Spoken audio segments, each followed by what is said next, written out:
commentating this race between Richman3mm and fcoughlin, also known as Fred. We'll be going in just any second now.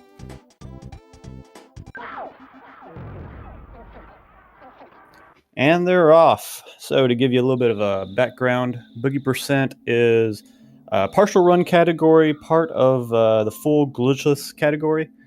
So there won't be any glitches. There will not be any RNG manipulation. And this run will end somewhere around an hour and 15, hour and 20 minutes in. It'll end after we defeat the Boogie Tent and collect the fly honey.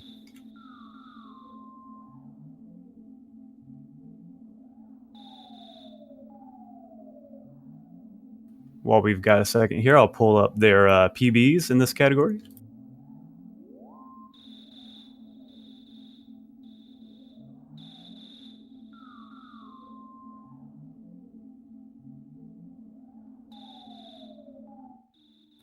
Looks like Fred's PB is 119, and from what I can see, Richmond got a 107, which is incredible. Definitely an elite time. Let's see if he can back it up this time as well.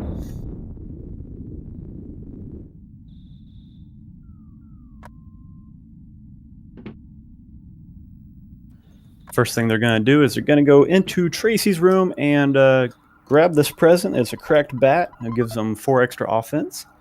So they got to equip it right there.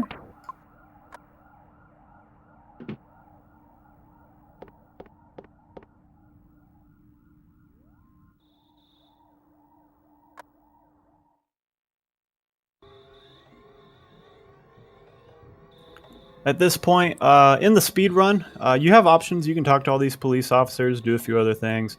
But in the speed run, you're just going to climb up the hill, talk to Pokey, and head back home.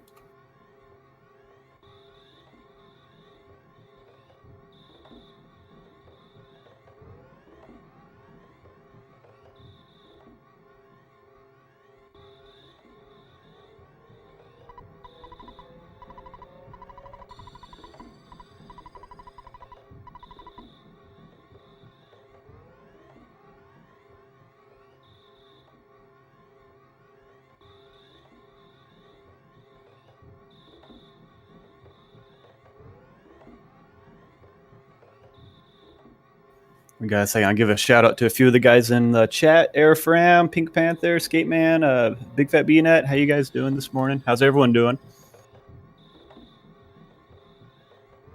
I'm sorry, I'm not Daniel. I know.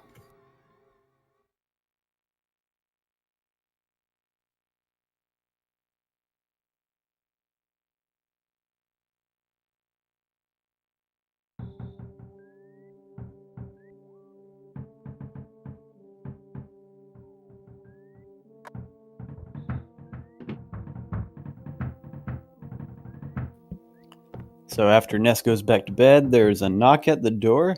And who is it other than your best friend in the whole world, Pokey? Pokey says, "Hey man, I lost Piggy. Can you help? We're best friends." And you're like, "Are we? You sure?" "Alright, fine, let me ask Mom."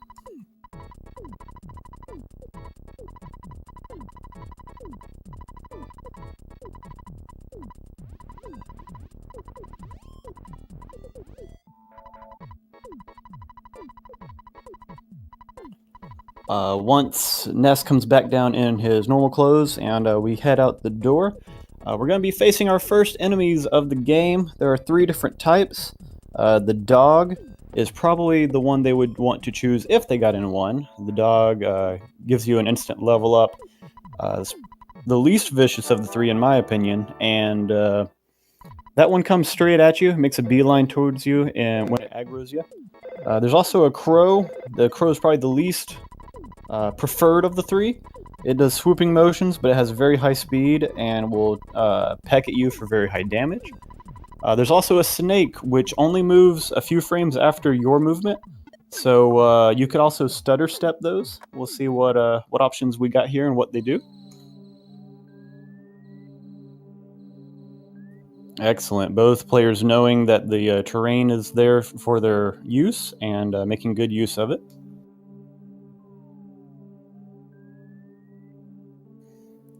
Fred knowing that the crow was going to get stuck on the tree and able to get around it. Oh, but Luckily, it was a dog, but looks like he's gonna have to get in a dog fight there. That's an unlucky spawn. Richman gets stuck by the crow.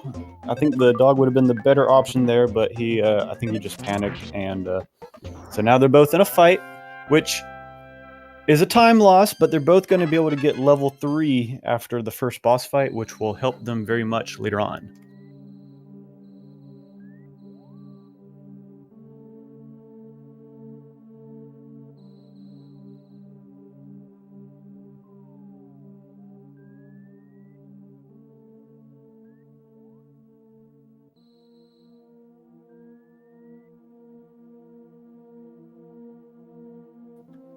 Both players making good work of the rest of the hill, so they are both up, and they've found Picky.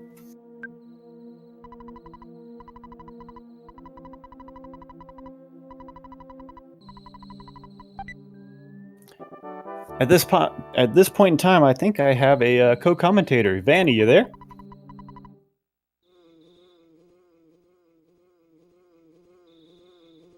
Yes, I am here.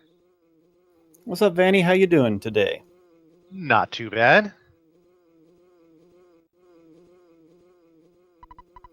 I see we both got into Picky with. I saw Fred got into a dog encounter, but looks like Richman did pretty well too. Yeah, Richmond got a crow fight, but man, they are like 2 seconds apart of each other right now. It's really close. Yeah, I'm glad that they were able to negotiate this without too much trouble. I see they're getting Buzz at about the 640 mark, which is pretty good. And they're looking at probably, depending on how much Buzz wants to cooperate against Starman, probably killing him around the 830 mark, I would say. Yeah, that sounds pretty good. I suspect both runners are going to get that brittle right there. That's a healing item. Going to come in handy later. At this point, spawns are completely off, so they don't have to worry about that. They just have to make their way back.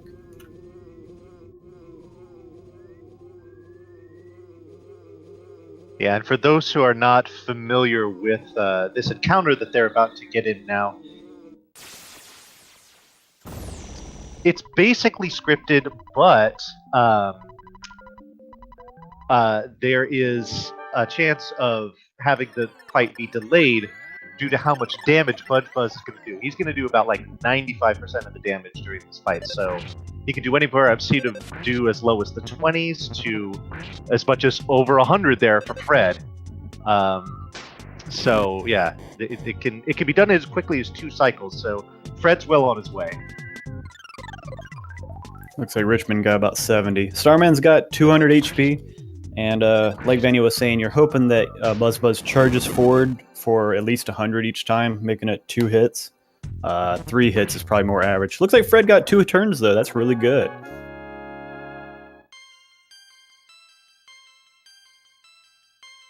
Richmond getting the charge forward on the second turn, but unfortunately that first attack leaves Starman with just a few HP left.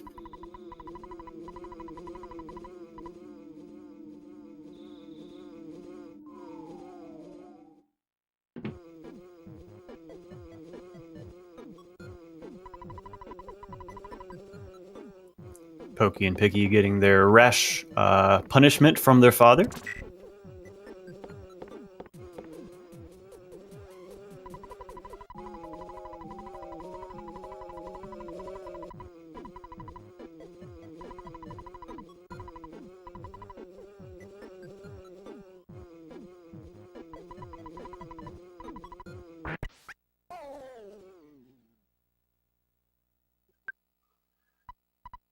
Now we get to see the lament of poor Buzz after being mistaken for a dung beetle.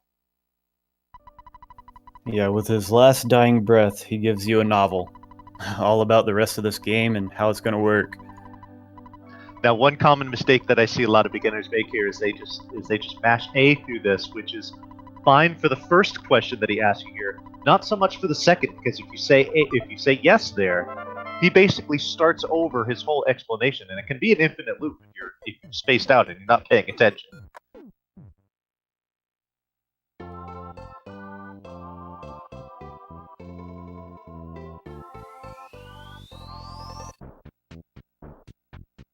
All right, and Fred's going to make his way to the town. He's got a chance of those same 3 enemies popping up along the way. Yeah, there's one there. He's just going to despawn it. You got to get a spawn about a third or quarter way off the screen for it to despawn. That's your general rule of thumb. So he got that, and now he's headed over to get the Mr. Baseball Cap, and he'll probably equip it just to sell it later. It gives a lot more money than the defense it gives, so we'll actually use it to buy 2 defensive items later.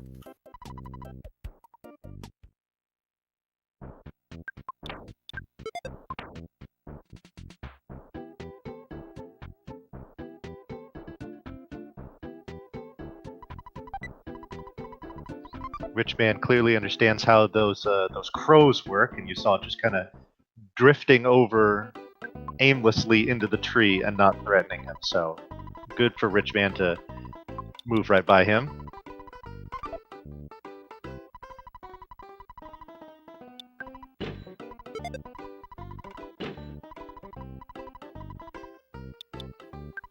So in the department store, Fred buys the T-ball bat, the baseball cap, and the cheap bracelet, and off he goes. Richmond will buy the same there. Actually, let's talk about Fred. Fred's doing a movement here on the road. He's walking right down the middle, walking right into the hospital. I'm not sure if he walked far enough. Looks good. What that's doing is getting rid of all the sharks that can spawn at the corner of the road right there. So using a well-known spawn skip to his advantage.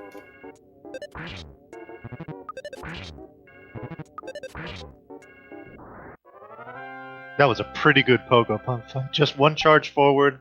He should have plenty of hit points for the next one. Ooh, going for the can of fruit juice strats. Maybe he disagrees with me. He just wants a little of that safety there. I don't know. I think he might be using that for Apple Kid. We'll have to see.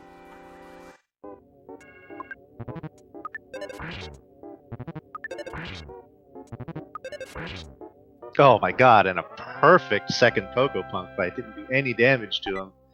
So he can just take care of the Yes Man Jr. and then do 1 heal before Frank. Yeah, very nice. Richmond not quite as fortunate to have to heal up after the first Pogo fight. Oh my god. Fred using task strats here, not taking any damage in the arcade.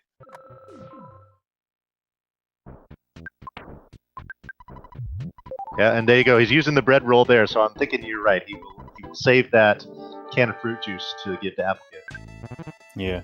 So Fred's starting the first real boss fight is Frank, and Frank can be taken down about 4 or 5 hits depending on your offense. But anytime Frank hits you, you're probably going to want to life up because 2 strong attacks from Frank will leave you dead pretty much instantly. And ooh, we got back-to-back brandishes, but it left him with 1 hit point. That was very fortunate. Yeah, very nice. Brandish out of the gate here for Richman. 2 brandishes. Oh, he recovered. Ooh, that was close. Yeah, and you can also see here the rolling HP bar. It's kind of hard to explain, but basically you're not dead until it actually says 0. And if you just use that mechanic again. And if you're not at 0 when you start your turn, you can finish your turn. So typically we look for like 23, 24 HP. Start that turn. Richmond getting through Frank. He's going to get a level up here, so he's not going to start at 23. He'll be fine. Yeah, boy, and he deserved that smash. I counted 6 brandishes during that fight. That is a very unfair amount. Fred getting through Frankenstein. Frankenstein is the probably safer of the 2 bosses. Every other turn he wastes, it just blows off some steam before he attacks again. So if you're counting turns, you can definitely use that to your advantage when healing.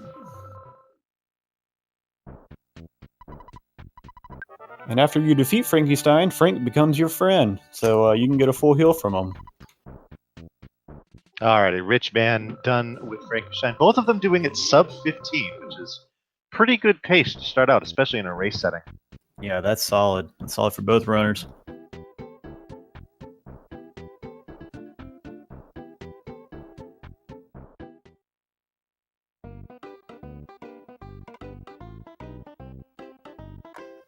Next area you're heading to is called Giant Step. Before that, we've got to get the key to the cabin that is in the way, and after that, we will buy some burgers for healing, and we'll fill up our inventory with that.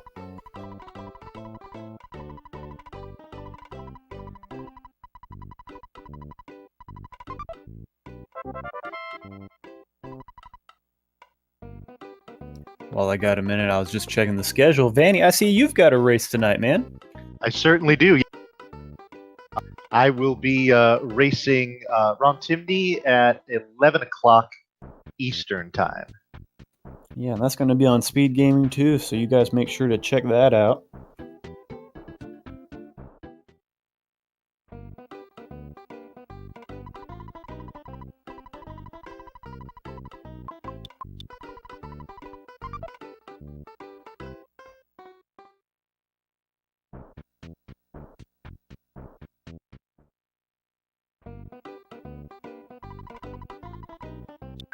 So I don't remember if Fred had to use any burgers in the boss fight.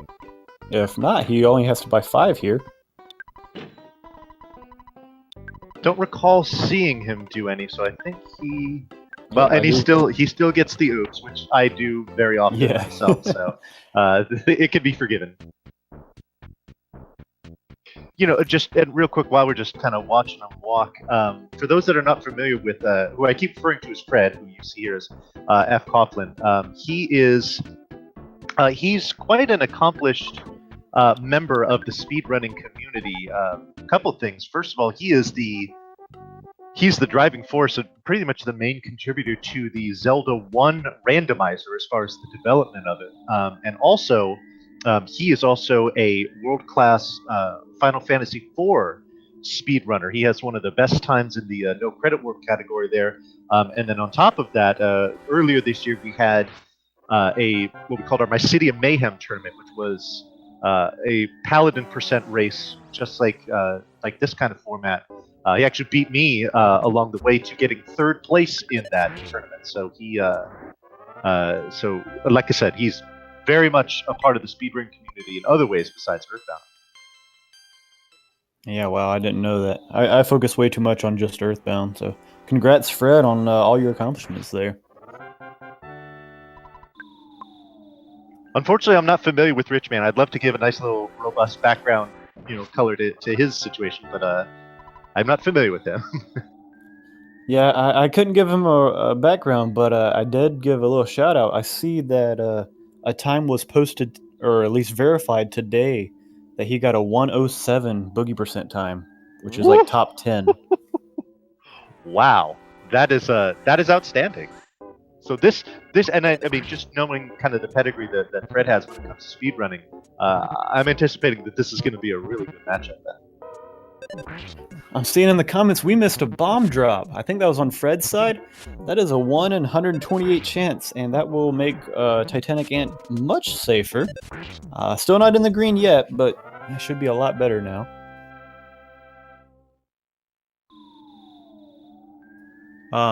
Little backstory on this part, or at least what they're looking for. They're looking for a group of 4 black pixels on the screen. Those are slugs that you've been seeing.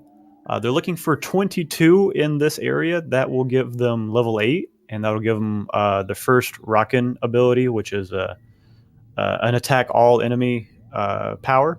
And so we're going to see a few different ways on that. They're just grinding, looking for those slugs. Most of them they'll probably get on level 1 on the first floor here, because on the 2nd and 3rd floor, those black pixels could also be Antoids, which are very vicious, and you do not want to get in a fight with them. To be fair, some folks here in chat are very nicely pointing out that Richman is an accomplished Super Metroid speedrunner, did pretty well in the Rando tournament that was there recently. So yeah, good to see runners with diverse speedrunning backgrounds in these kinds of tournaments. It's always cool to see that. Yes, definitely.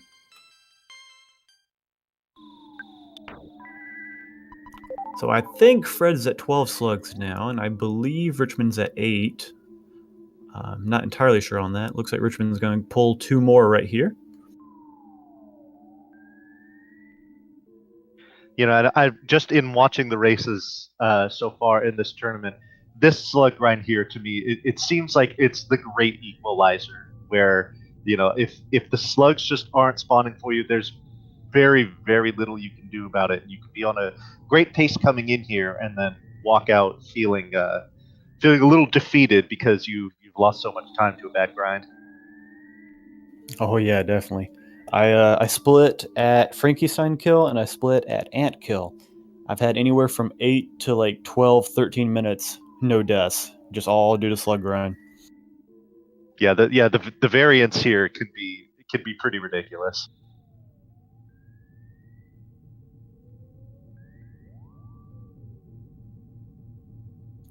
Fun fact about Giant Step: all the enemies here are stutterable. So if you get in a predicament you don't like, you can just do that stutter step I was mentioning earlier and get around them. You see what Fred's doing there. He had that mouse that was spawning kind of in the upper part of the area, but as it was charging at him, he didn't even need to stutter. It was getting caught on the wall, so that's going to save him a little time there when it comes to just walking back and forth.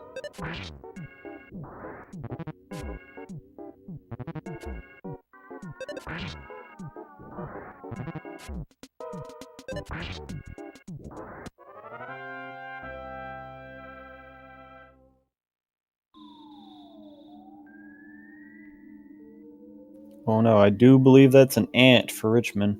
Yeah, oh, a double ant, even worse. So these ants hit for 14, 15 HP each turn. At this point, it's going to take 2 hits to kill them, and they can call for help. Richmond might want to start thinking about running before too long. It could get out of hand pretty quickly.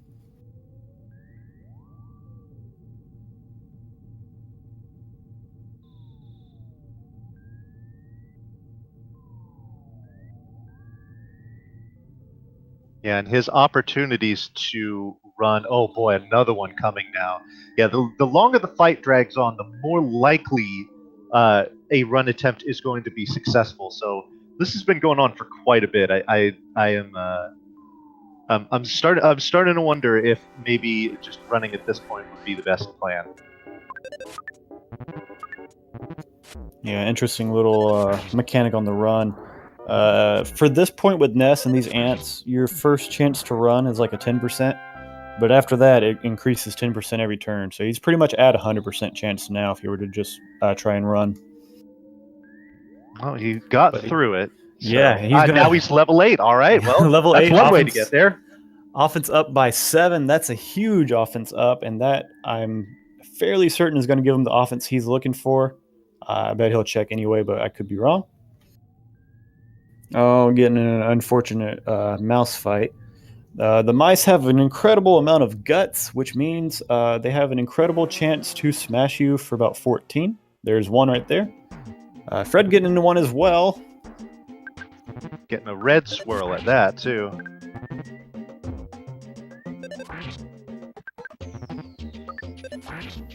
So, just a little bit on the background on the offense that they were looking for that Hunter mentioned. Once you get to level 8, you'd like to be at least 24 offense, because what that will allow you to do is in the next section of this cave, if you do get into a single black antoid encounter, you will kill it immediately without going to this battle screen, which is going to save you a lot of time as far as not having to despawn or stutter past enemies if you don't have to. Richmond got 26 offense. It's not even close. Oh wow, I don't think I've ever seen that before, at least in my runs. Yeah, I think you can go from 23 to 26. A little bit of a fun fact for you guys watching. I think if it's offense up by 2, it will always be 23. 3 or 4 gives you the potential for 24. And I think if it's at least 5, it's always going to be 24, if I'm not mistaken. So the thing I'm always not looking forward to is when I see that offense up by 2, which I got that in my race last night.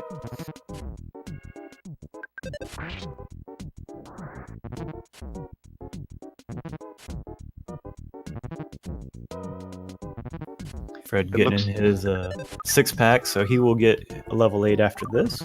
And it looks like we have a kind patron here in chat who is making a symbolic inventory of the slugs that Fred is encountering.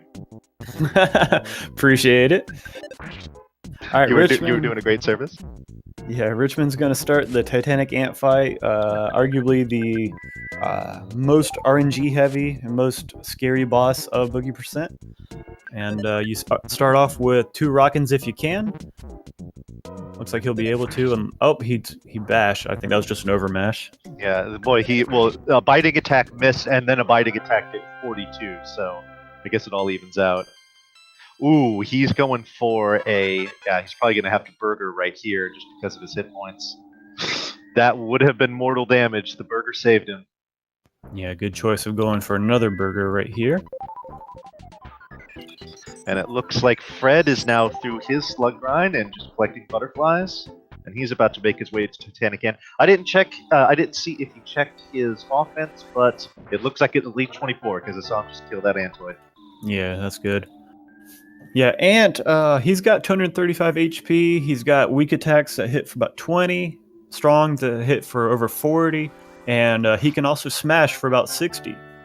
Then he can magnet away some of your psychic points. He can shield, which reduces your physical damage to him by half. So, I mean, Ant is crazy, but Richmond gets through it. That's good. And that's good, too, because I think he just used his final burger the turn before. So he was at a smash and pray juncture. So glad to see him get through that as Fred starts Titanic Ant. All right, I'll see if I can count HP here a little better this time. All right, 66. That's a little below average.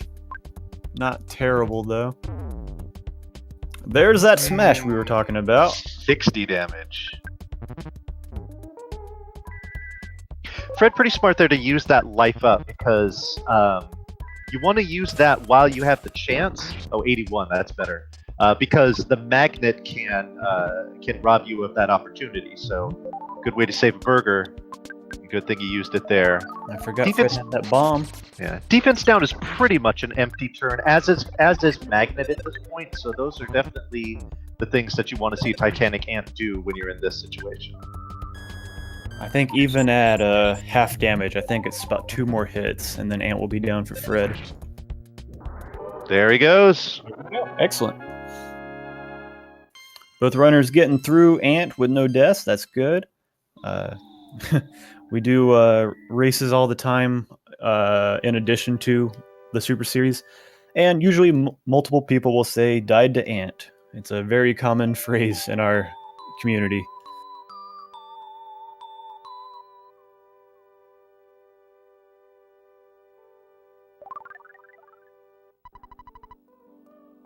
Now you notice as Richmond is leaving this giant step cave, all of the enemies are just scattering from him and running away as quick as possible. That's just a mechanic of the game whenever you beat one of these sanctuary bosses, like Titanic Ant is. All of the enemies in the dungeon for the rest of that time will fear you greatly, which is convenient for speedrunning. I remember as a child playing it casually. I would use that to my advantage and just level up like crazy off of them. Oh, because you could just go and get green swirls and just smack them? Yeah. All right, yeah, as satisfying as that may be, not exactly good speedrunning strats. Oh, definitely. Richmond's gonna withdraw some more money. He's gonna buy some more burgers for the next set of battles, which will be against the Onet Police Force. We got 4 cops and Captain Strong.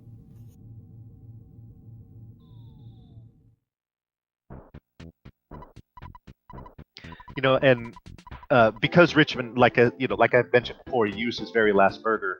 Sometimes if you get lucky on Titanic Ant, you don't have to use so many. If you did a full withdrawal of your cash the first time around, you will still have enough money to buy about 4 or so burgers. And if that will fill your inventory, then you can skip a trip into the drugstore.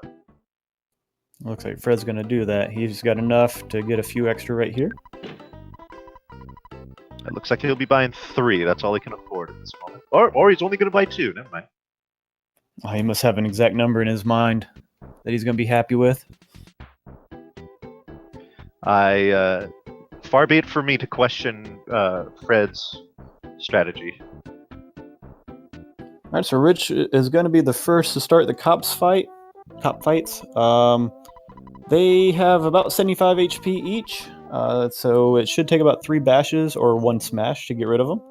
Otherwise, we're looking for the lighter hit that hits for about 15. The crushing chop will hit for about 30. And because of how much those can hit for, we typically start looking to heal after you get below 55 to 60 HP. Yeah, this is a nice little gauntlet of damage counting and HP management. So, and again, because it's really so much more for the 4 cop fights as opposed to Captain Strong. If you are able to save enough psychic points to just hit him with 2 rockets, then that can actually be pretty easy. So these 4, you just got to really concentrate on where your HP levels are at. Richman is less than 1 cop ahead, which means it is still a very close match. Fred getting a nice smash there on the first one. Pardon me, that was the second one.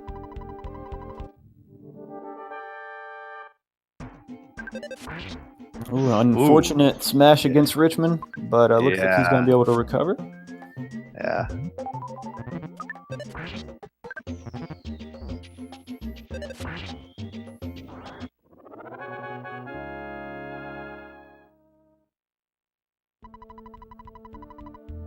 Wow. They are basically synced right now. Yeah, Fred caught up. Yes, indeed.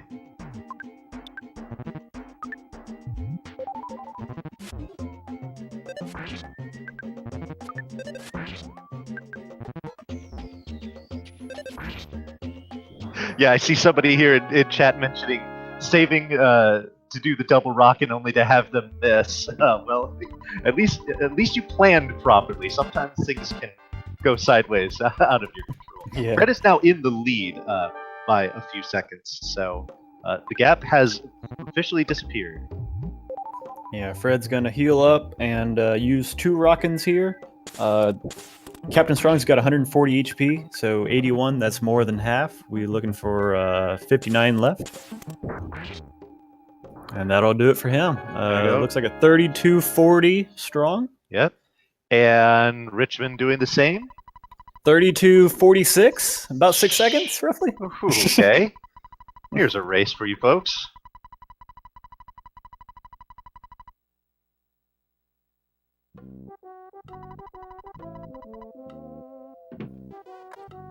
Gotta commend both racers for getting out of Onet with no deaths.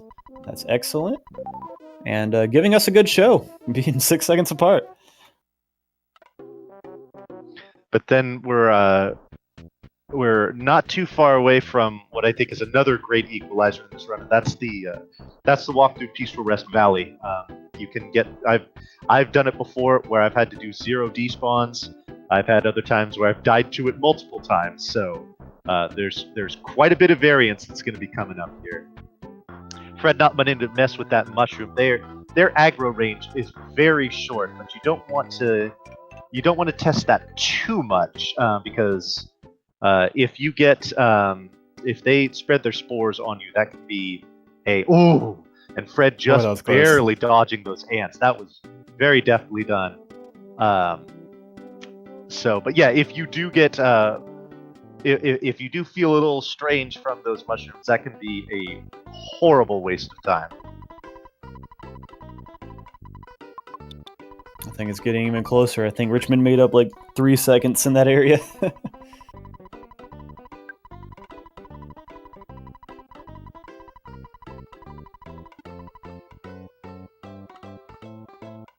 Both runners doing a little bit of a unconventional ATM grab there. Fred's got just enough for Apple Kid, and Richmond, I think, is going to be a little shorter than he plans, unless he was expecting to withdraw after the Death Warp. Well, remember, Fred did not go to the ATM after Giant Step, so whereas Richmond did, so that's why their ATM totals are probably a little different. Yeah, definitely. So we go to Apple Kid, we feed this guy, and we give him $200, and in exchange, he helps us with a few different inventions along the game. Unfortunately, for Boogie%, we only use him once, and that will be like probably 3 minutes from now.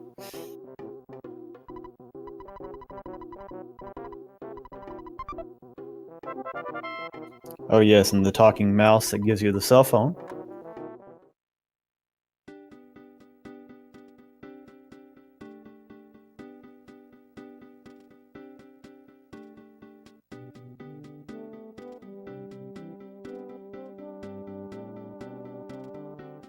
We have somebody in chat asking when is Orange Kid %. That's when we invent a category where we turn the boiled egg back into a normal egg. We'll let you know what happens. No.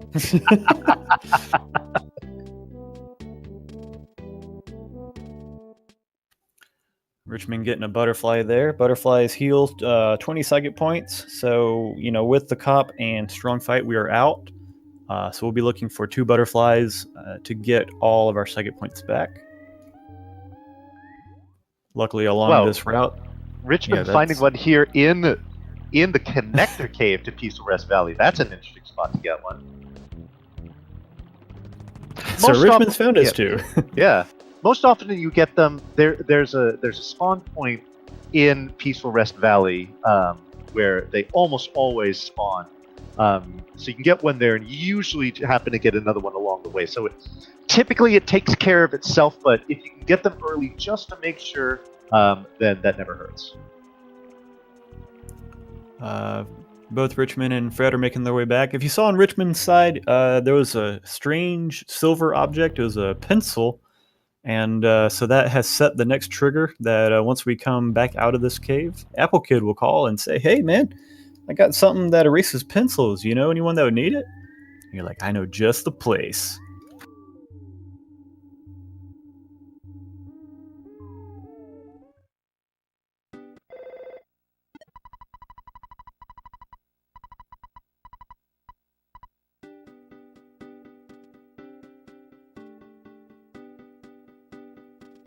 Oh, Fred kind of had to hunt that butterfly down, but got one, so he's good there.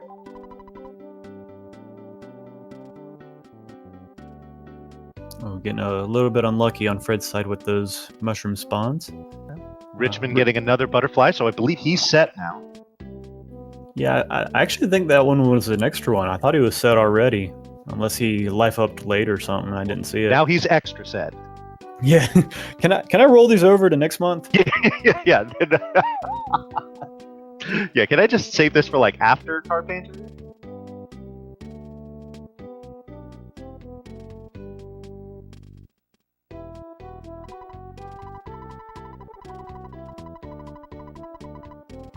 And I'm glad to see that both Fred and Richmond avoided the rookie mistake of just wandering down the path and getting steamrolled by Everdread.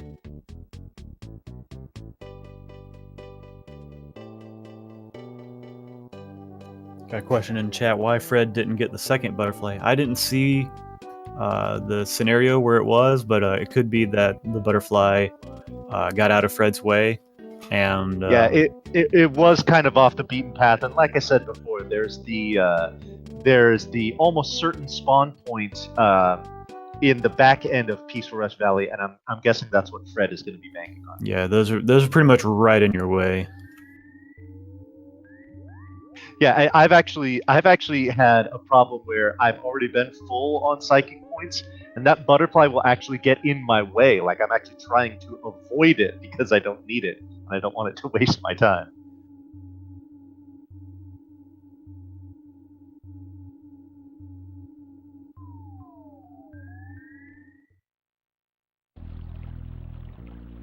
Richmond, not... Boy, he's getting a lot of encounters in this connector cave, or a lot of spawns in this. Oh boy, those things just do not want to go away.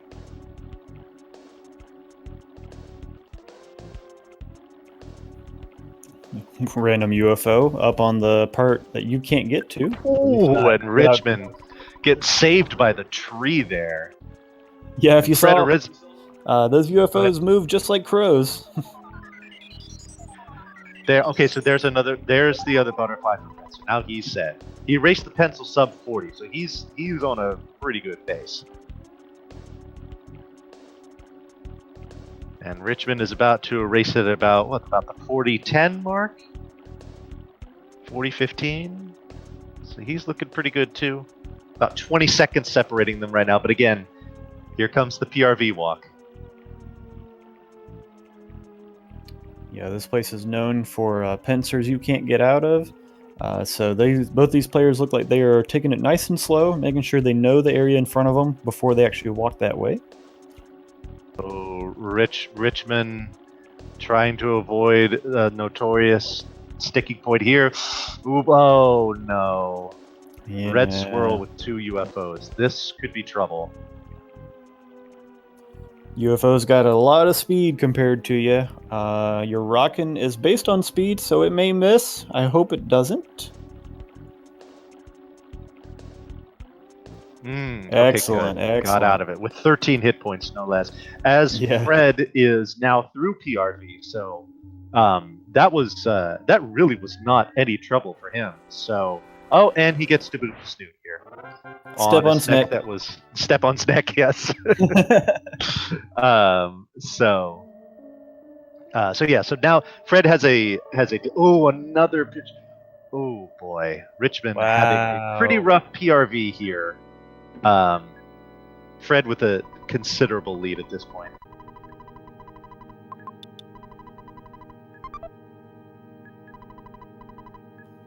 At this point, Fred's going to buy the Sandlot Bat. That'll increase his offense by 7. And the Holmes Hat, which will increase his defense by 5. Both these runners foregoing the hard hat that you could have grabbed in PRV. Typically not used in this run. The time and the risk that is involved in getting it usually isn't worth it. Oh boy, Richmond even having to cure a cold there too. Yes, I see there in chat. It ain't a run till Carpenter is dead, though. I agree, but I'm saying for the time being. Oh boy, another encounter for Richmond. For the time being, Fred's lead is increasing. So yeah, we'll see how Carpenter treats Fred. That is. Paula giving Ness Franklin badge on Fred's side. That's going to reflect any lightning from the Carpenter boss fight. Be really helpful there. But first he's got to get through what we call the shack fight. 2 Carpainters and a Crow. The cultists have 94 HP each. So the first rock-in we're going to do, we're looking for hopefully over 94. Unfortunately, he didn't get it, so I would recommend, a second rockin'.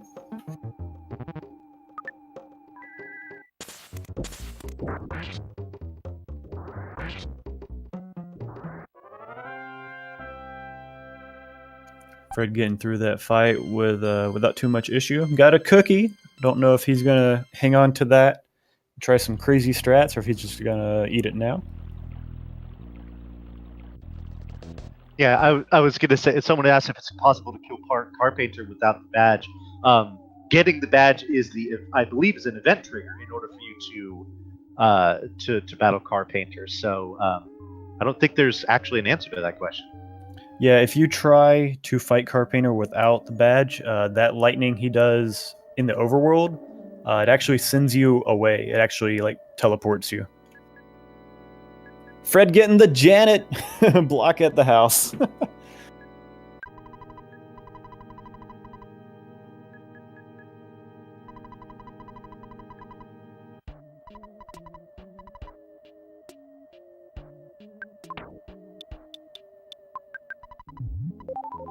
Oh, I forgot. Fred still got that can of fruit juice, too. He's got to be a little careful with his healing items, knowing which one he's picking.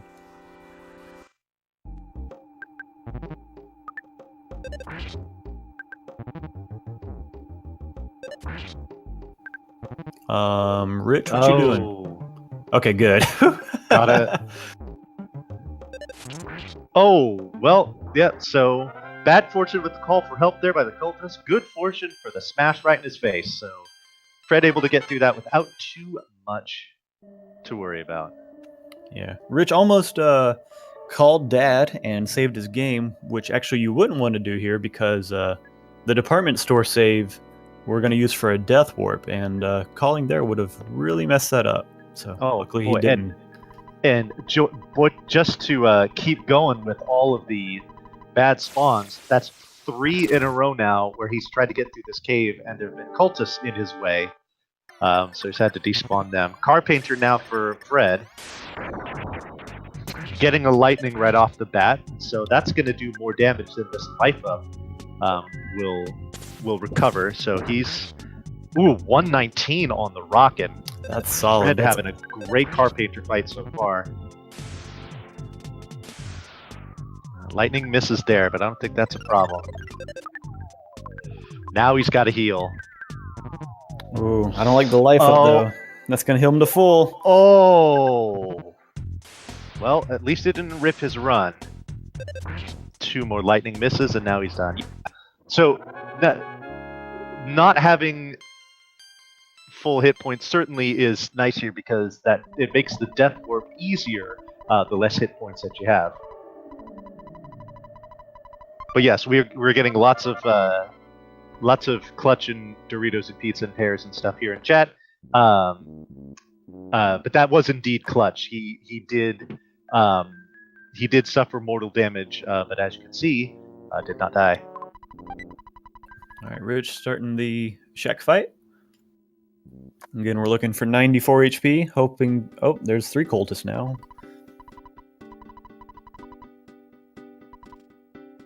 Alright, getting rid of 1. I would still rock in a second turn. Looks like he's going to try and bash, unless that was an overmesh. Oh my goodness, the calls for help have not been kind to Richmond. Yeah, and that's why I always recommend if there are 2 on screen, go ahead and rock it. And just as I say that, here comes another cultist. Oh boy. So if the cultist hits, yep, that's a death. Unfortunate. Sorry, Rich.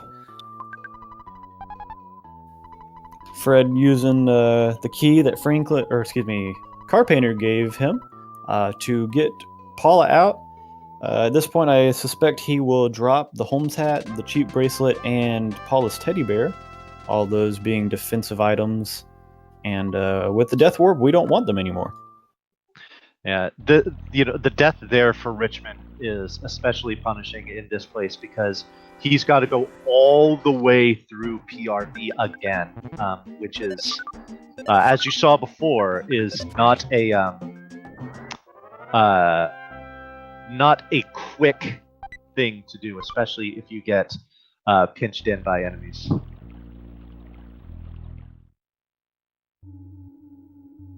So, Helical, to answer your question, if you survive a fatal hit, what if you're using heal?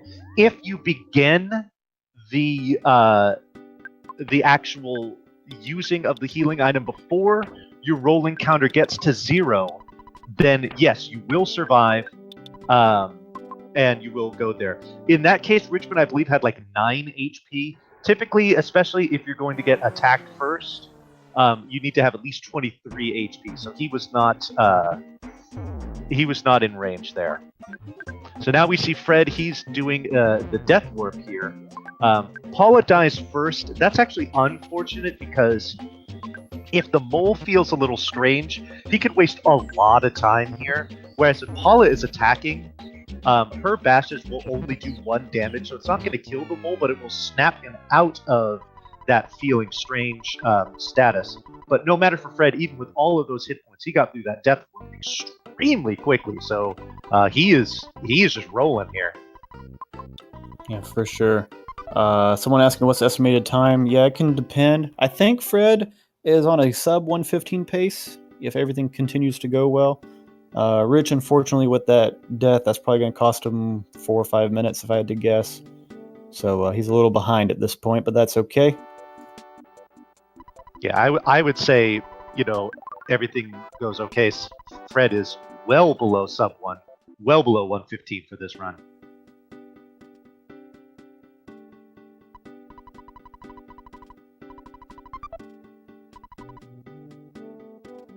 So Fred talking to one of the members of the Runaway Five there to get a backstage pass. That's a key item for use in about a minute or so. But first, we need to go and make Paula's dad cry, and then we can use the backstage pass.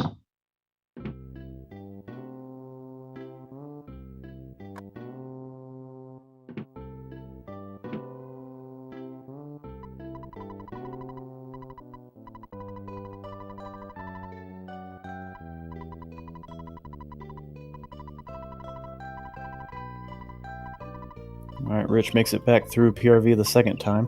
You don't have to go and do that shack fight again. If you die to it, you can just go straight to the house at this point. Yeah, because you already have the Franklin badge that you need. You get that before the fight, which is nice. I think Rich just realized that. He's already good to go.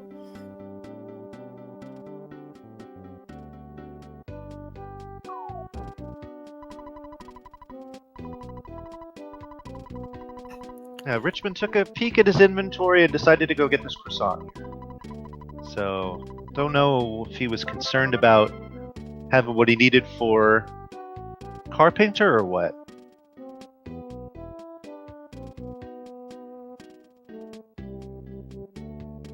Now, watch what Fred does when he walks into the Chaos Theater. You see he's going to make this big swing around to the right and then walk in. The reason for that is that slightly below the door there is a trigger. If you touch it,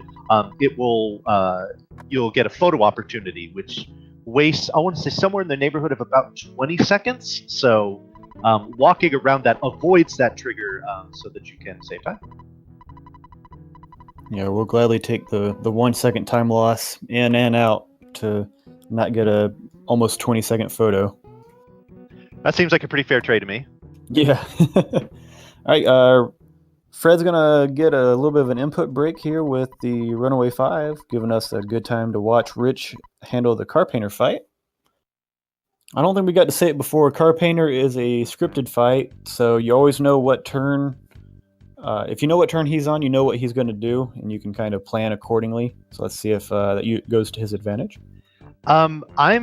This is curious. Richmond has 25 psychic points, and yet did not attempt any rock-ins there when he had the chance. He doesn't now, unfortunately, because the psychic shield that Carpenter has put up will absorb it. So he's basically just sitting on all of those psychic points. So that's going to make this fight, unfortunately, a little longer, especially because part of the script that Hunter had mentioned includes more life ups for Carpenter. So he's pretty much just relying on that Franklin badge to reflect some lightning at this point. Otherwise, this fight could drag on quite a bit. And boy, 2 more misses there on the lightning. That's not going to make this any easier. Yeah, has he gotten any reflex? I guess he's gotten at least 1, huh? Having to use a life up there too. That sucks. Getting back to full HP again. 2 more lightning misses. This is quite the long fight he's got here. Smash will come in handy though. Smash definitely is nice. So for those of you that don't know, each of the lightning at this point in the game have a 1 in 4 chance to hit you. Based on my math, the odds are not in his favor at the moment. There's a reflect. Oh, but the life up. So for some weird reason in this game, after Carpenter puts a shield up, if you life up the turn he does a lightning and you get a lightning hit, that damage is 0 because the game messes up and says Carpenter's shield got rid of your life up, and you're like, that doesn't make any sense. Right. Luckily, he does get through the fight though, so he lives to see another day. Indeed. And Fred is now in another input rest section as we watch the bus admonish the sidewalk and then drive through the cave, or the tunnel, excuse me, to get to Threed, avoiding ghosts along the way.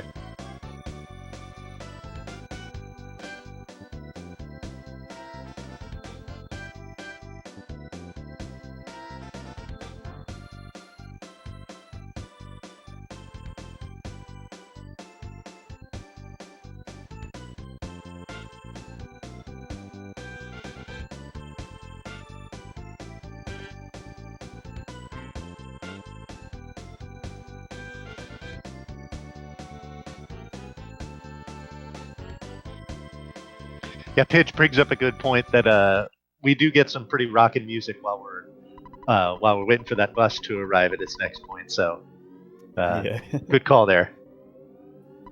My favorite music will start in about 2 minutes from now, I'm hoping, as we head to Winters. But first, Fred's got to get through the Threed graveyard and get the attention of a couple zombies guarding the tunnel.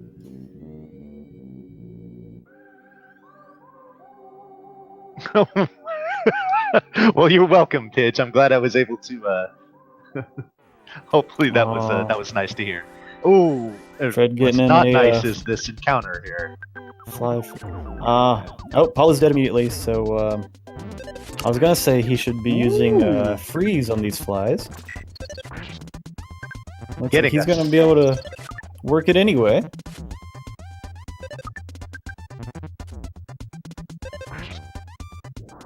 Now, here's the thing. While this fight obviously wastes time, after he gets the trigger here, where the zombies stare into his soul and whatnot, if he dies in the graveyard after that, that's actually not really all that much of a waste of time, because it's actually going to drop him right in front of the hotel, pretty close to the hotel, where he needs to go now anyway, and he could just walk right in. So, not a death warp per se, but kind of one. But it looks like that's not going to be an issue, because it looks like he's going to get out of here completely unscathed, so he's good to go.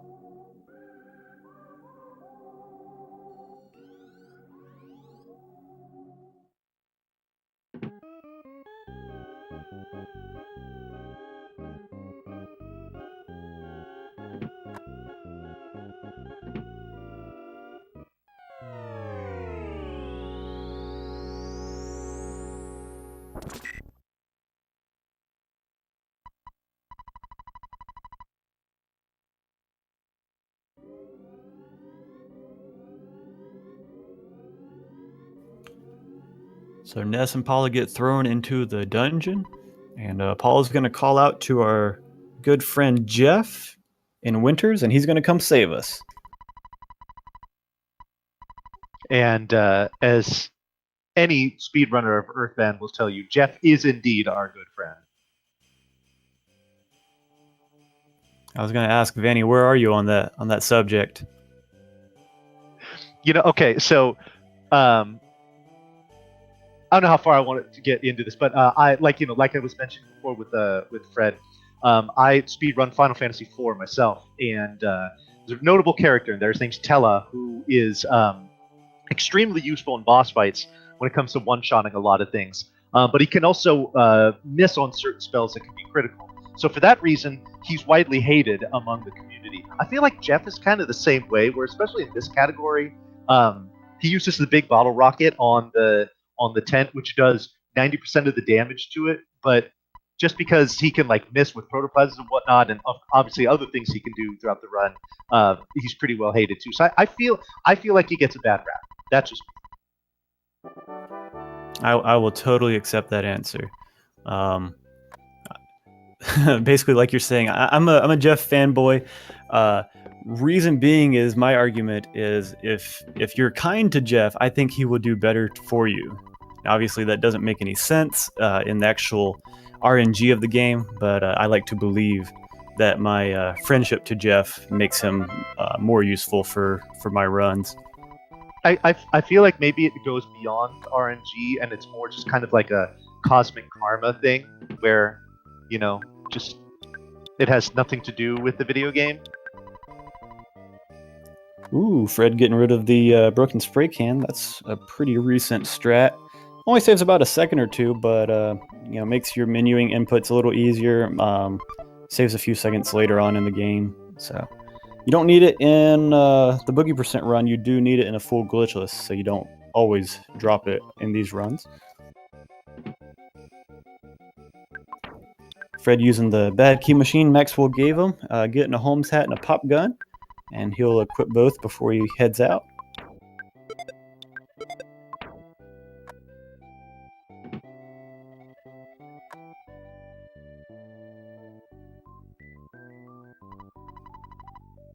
I just got to the hour mark now, and as Fred is leaving the classroom. So again, great pace he's on right here.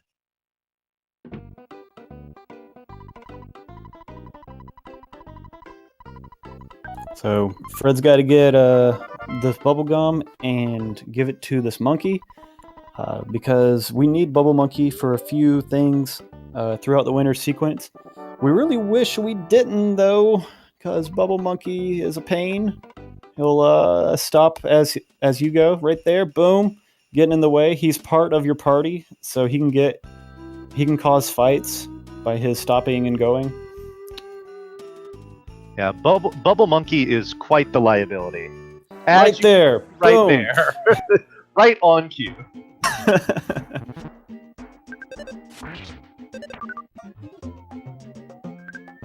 I feel like that might be a commentator's curse I might have just caused there. Apologies to Fred. Yeah, we all know Bubble Monkey would do it anyway.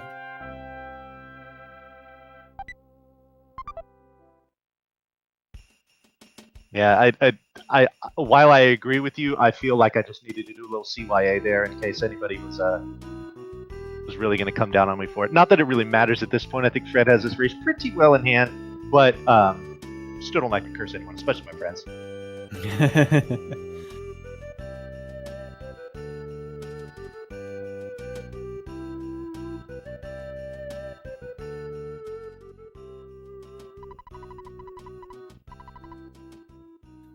All right, it's time for one of my personal favorites in the run, where after sleeping the night, it is now morning. The wind is blowing, leaves are flowing through the wind, and there is someone in the lake.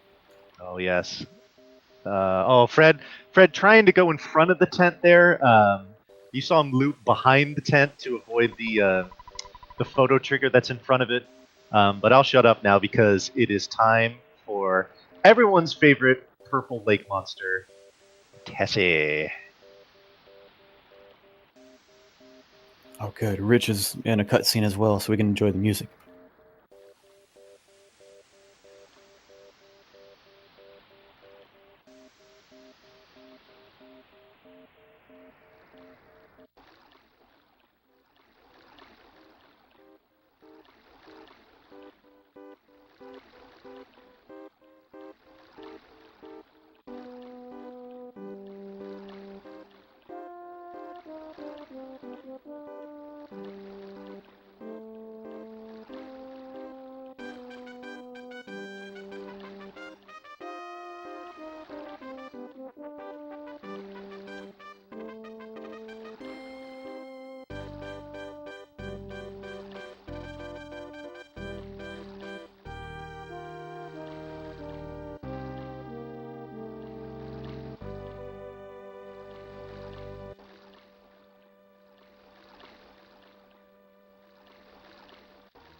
We love you, Tessie.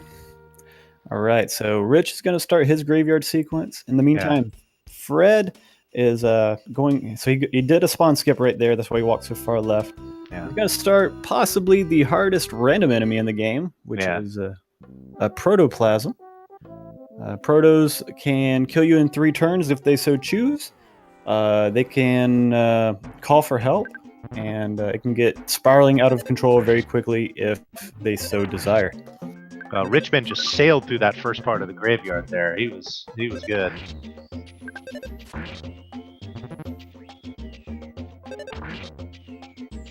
Okay. Protoplasm down. That's the big choke point here in the caves. Yeah, there's a sigh of relief on that one. That was a very nice fight, RNG based. Now, fun fact: if you rip at any point after this, after killing the protoplasm, when you come back through the cave, he will not be there. Nor will any other enemies like the Mad Duck or the second protoplasm that you would potentially have to deal with, which has happened to me. I actually did a run where I was on PB pace, and I somehow got red swirled, by one of the cave boys in Stonehenge, and ripped there, and had to go all the way back from essentially. I had to go through the protoplasm cave again. That was not fun. See if Fred gets this skip here. Yes. Oh, Bubble Monkey. Yep.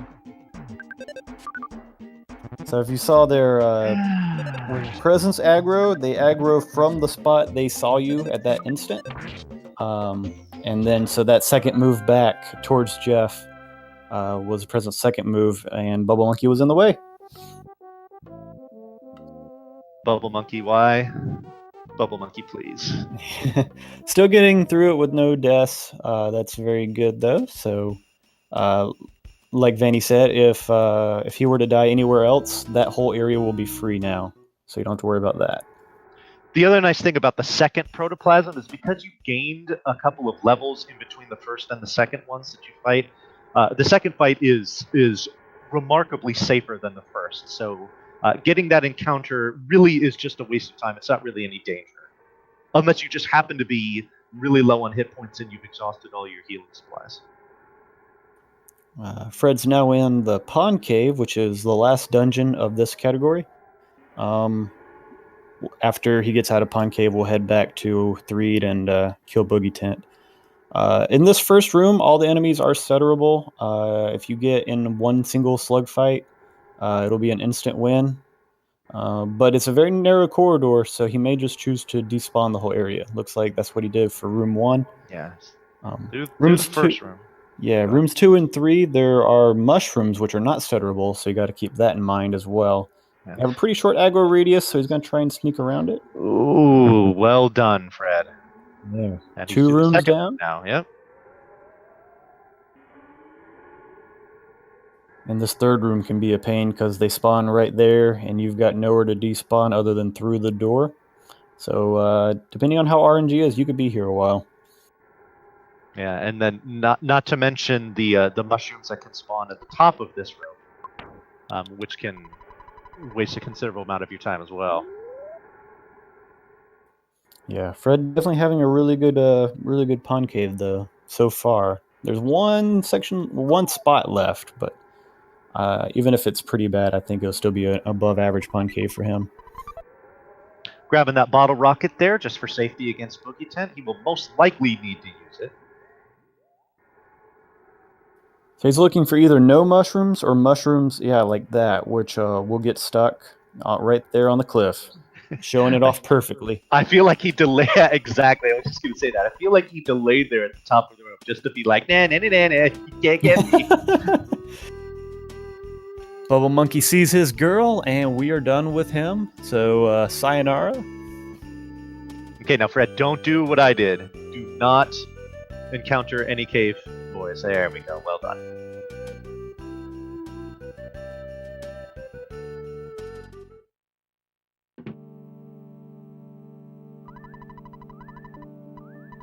Alrighty, so yeah, Fred is now going to talk to Andonuts, and he's going to go into yet another inputless cutscene. So he's good to go. And Richman is now making his way through Winters, and we will get more Tessie hype here, which, you know, you can't have too much of that. So kind of gets a minute to kind of just rest here.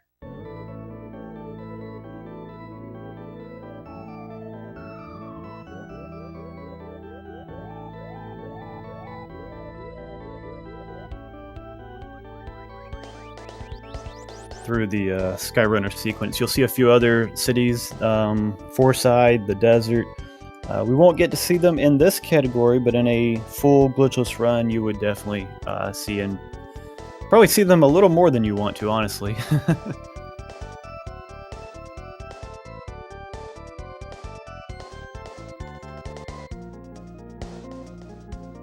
Oh wow, we're getting here in chat that Fred's PB for this category is 119, and he is going to, I mean, assuming that he doesn't get trolled really hard by any encounters before the Boogie Tent or the tent itself, he is going to smash that PB here during a race, which is always nice.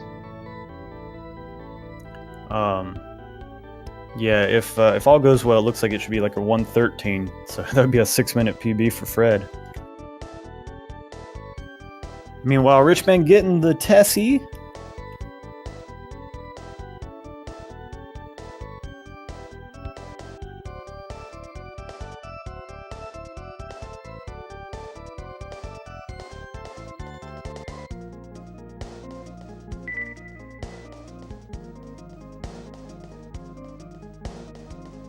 Yeah, I see a question here. Boogie percent. So what this run is from the beginning of the game, obviously, up until it's actually right after you defeat Boogie Tent and you pick up the jar of fly honey from the garbage can where where the Boogie Tent was. At that point, it is the end of the run. Oh, we're getting here. Fred's PB is 113.57. Okay, so Oh, it's not updated on speedrun.com. Sorry. got it. Okay, so but still, I think he beats that PB too. I think he's in good shape to do that.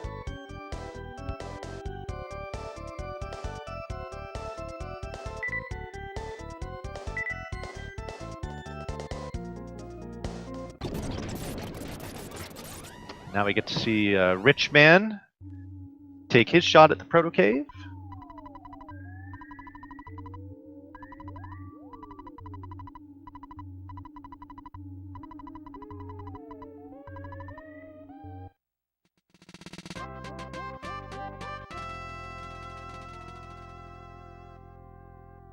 Ooh, that just misses. Gonna help him out and get through the fight. Yeah, 10 hit. Oh, I saw those 10 hit points, and I was like, ugh, just kind of clicked. Don't say anything. Don't say anything. Yeah, no, I know. That's exactly what was going through my head. Fred picking up a teddy bear here. By the way, teddy bear, you the real MVP. He is going to make this Boogie Tent fight pretty safe. It is very dicey without him, so definitely worth the few seconds to detour and pick him up.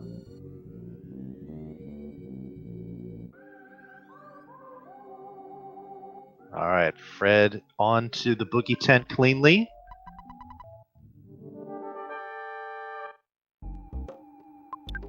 Ooh, doing defense strats. I love it. I love it. Boogie Tent's got 579 HP. Let's see what we get. 637, one hit. One hit a quitter.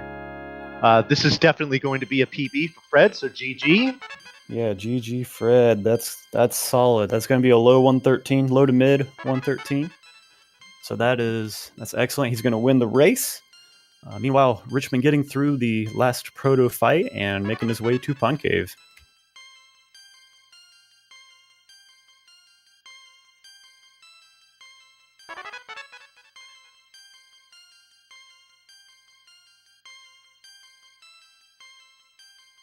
This is probably the most painful part of the speed run where you're like, yes, I'm done, but I have to mash through about 45 seconds worth of leveling up. And you just, at least you go out with a bang. Yeah, since Pidge has been in the comments and talking about Pajama Percent, I recently picked up that run, and there are some times where leveling up takes like a solid 2 minutes. Fred winning the race, and he got an official SRL. Wow, I can't talk. SRL time of 1:13:36. Alrighty, GG Fred on the victory as well as the PB. That's great stuff. All right. Oh, is he going to? All right, Fred is going to try and do something very wacky here. Let's see if he succeeds. Yeah, the whole Earthbound world is on like one big picture, if you will, and this tent here is in the corner. So if you just get in this corner here and start checking, the game basically says, I don't know what you want me to check, and just goes berserk. Man, Richman looking like he's having a pretty good pond cave so far. Having to despawn that second part of the third room a little bit, but that's a much preferred despawn over the first part.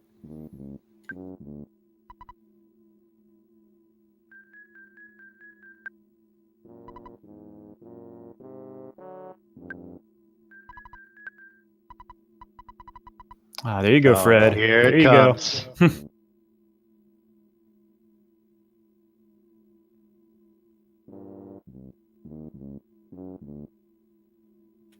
Fred, hit a button. Fred, hit a button.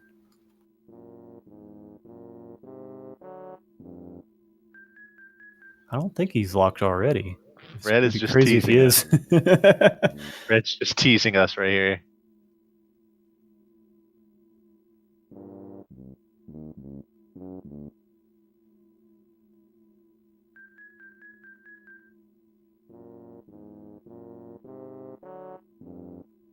Man, that one mushroom is completely in the way.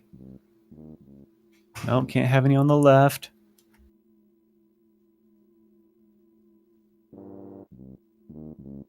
This section right here causes a considerable amount of salt buildup for me.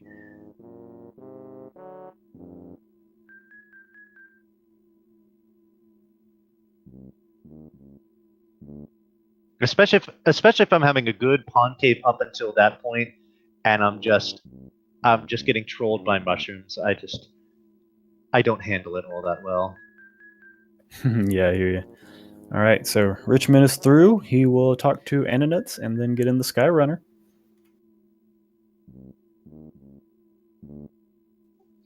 Yeah, Richmond is probably looking at something like probably about right around 121, I would say, at this point. Assuming Boogie Tent and its minions play nice. Yeah, that sounds good. I always aim for 4.5 to 5 minutes from when the Skyrunner starts shaking. Okay, yeah, so maybe about a 122 then. Yeah, either a high 121 or a low 122 should be. While we got this going on, let's go through the schedule. Let's see. Next thing on Speed Gaming will be at 4 Eastern. It'll be Super Metroid Randomizer. Tonight, we've got on Speed Gaming 2 at 9:30 Eastern, another Super Metroid Randomizer. After that, we've got more Earthbound. Who is that? Yes, Vanny. Between Vanny and Rom Timney. So good luck tonight, sir. Thank you very much.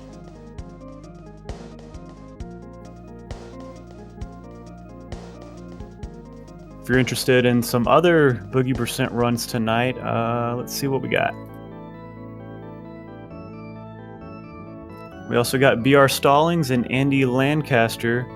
That may be on Speed Gaming, depending on if they can move their schedule around. That may be at 8 p.m. Eastern. We'll have to keep an eye on that.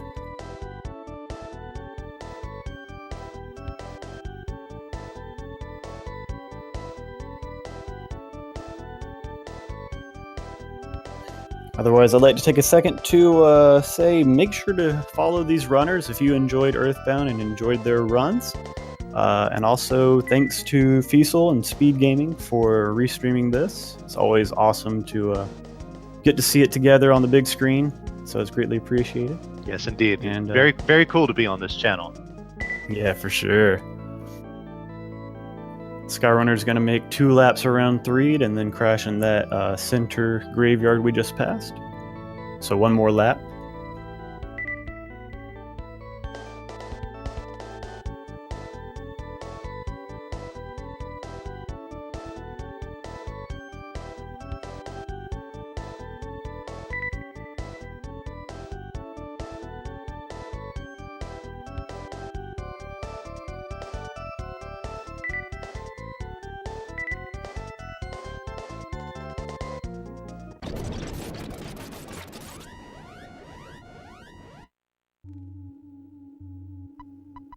If you've seen some other runs here, right before the door, if you stop like a pixel or 2 short and use the bad key machine, you can skip the text saying the door's locked. It saves you maybe a second or 2, but amongst elite runners, it's kind of a jab at each other. Like, hey man, you missed the text box. You missed the skip, really? If Richmond's close enough, he's going to get it, though. Awesome. Very nice skip right there. Very good.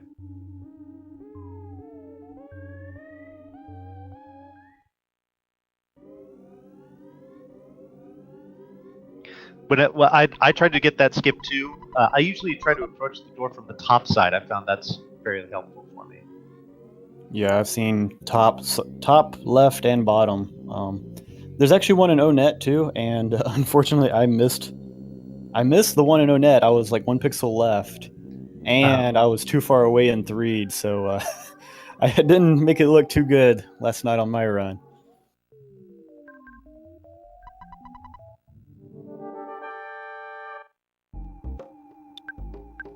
Richmond doing the other strat, which is to go all out first turn with your PSI as well as the bottle rocket.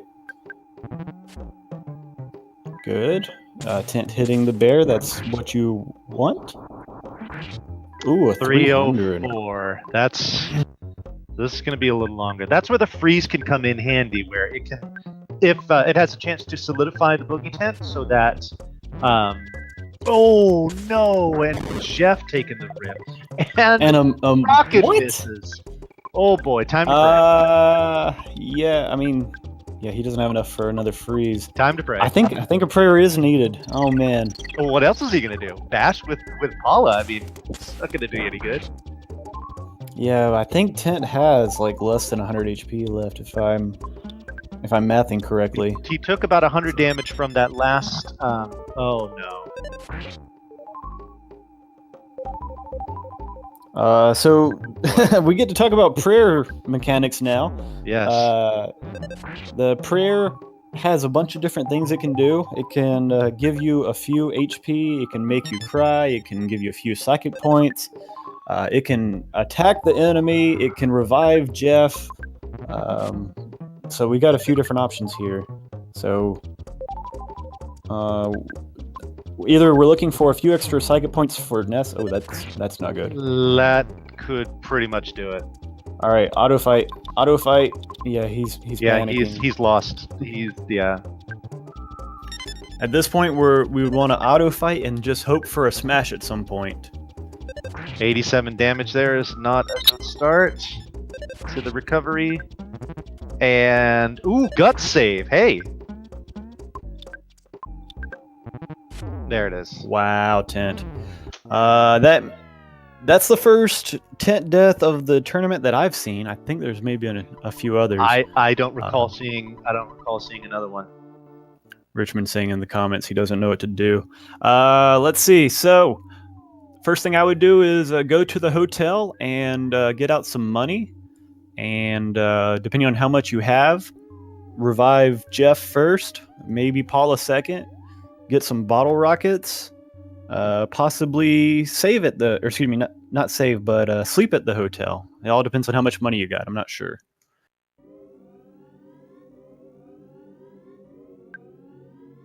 He has $1.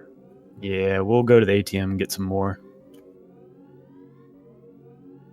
The fact that he has only $1 is encouraging, because hopefully that means that he's got quite an amount of reserves in the ATM. Also, I don't think Richmond dropped the spray can, which means he's got $250 in the defense spray by now. Excellent point.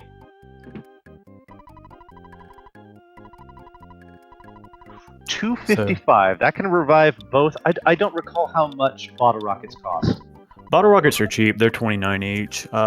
Reviving a kid here is $120. Sleeping with 3 kids would be $180. So $240 plus $180. That's $460. That, yeah, he can do all that. He'll have enough.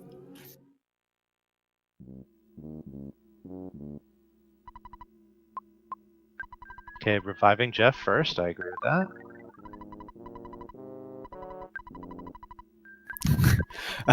I was wondering if other people would notice my syntax, if you will, on that sentence, but I apologize. Yeah, this is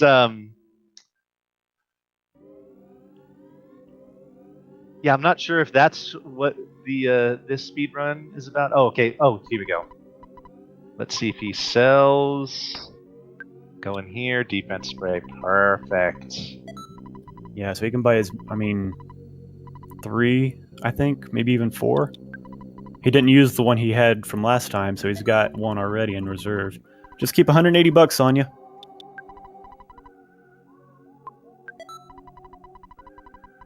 Yeah. Now the key difference for this encounter that he's going to have. Sell 1 item. Sell $1. Sell $1. The key difference for this here is that he is not going to have the teddy bear, so a little riskier, but at this point. All right. What? No, sell it. Sell it.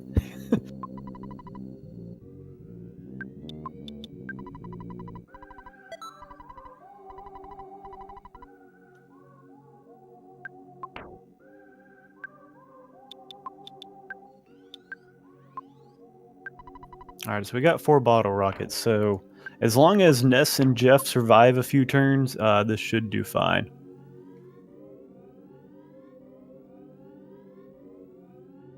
Also, Rich, if you're watching and you definitely want to finish this run, you might want a safety save right there after you wake up. I second that recommendation.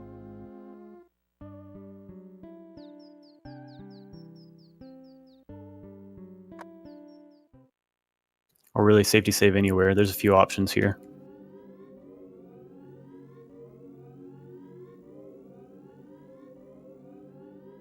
All right, looks like he's just going to try it. He's going with the yellow option. Ooh, zombie Good luck, dog down round 2. there. Thank you for not trolling. That would have been horrible. So for those of you that aren't familiar with the mechanic, the bottle rockets will do 1/5 of that big bottle rocket damage. Or it could just straight out miss. So, yep, there's a miss. Oh, I think it's got like a 20 or 25% chance to miss, somewhere in there. I'll try and keep a count on that HP. So he's got 500 left. 400. 270. 260.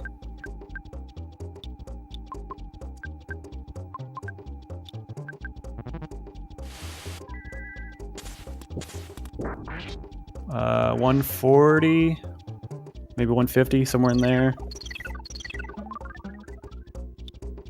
Unfortunately, he's out of psychic points, so he's gonna have to bash, pray, and the last bottle rocket.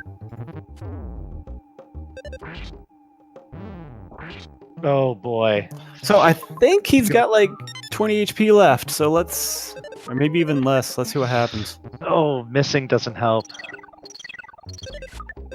Oh, another set of misses. Because they are crying because of Yeah. that flash, yeah, there's less of a chance to hit. There's one. There's another one. Oh boy. Okay.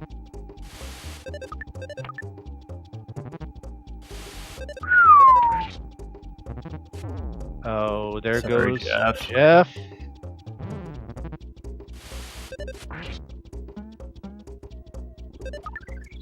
Oh, come on, Bash. Where are you at? I like the choice to recover here. Oh, very good choice. That was very clutch.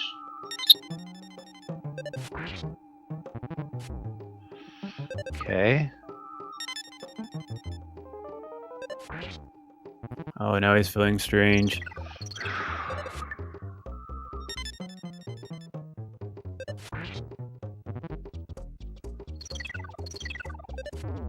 Oh, there it goes. Okay. Unfortunately, Rich has forfeited from the race. Yeah, and you were can't say I so blame him. close. Yeah, you were so close. Wow. Hate that we got to end the race that way, but that is it.